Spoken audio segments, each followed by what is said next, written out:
treci suind un munte, printre pietre se aruncă, norii luptă să-i distrugă, visele mele să le sugă. Sunt bolnavi în bezne scurte, oameni sclavi pe stânci abrupte, îi privesc dormind pe o punte, îmi văd visele pierdute. Fiul omului îi vede și le spune prin pustii: căutați a cui vina, cine-și ceartă îngerii. Fiul omului îi vede și le spune prin pustii: căutați a cui vina, cine-și ceartă îngerii.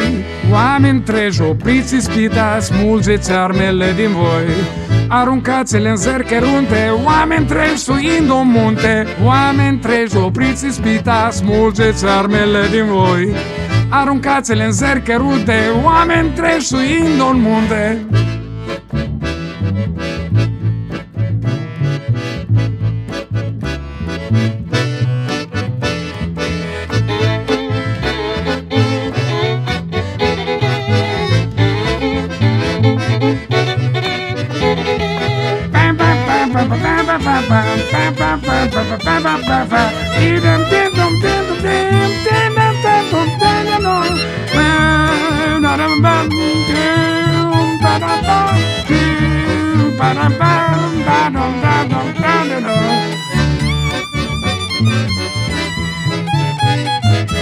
Aruncați-le în zări cărunte, oameni treci suind un munte. Oameni treci, opriți ispita, smulgeți armele din voi, aruncați-le în zări cărunte, oameni treci suind un munte.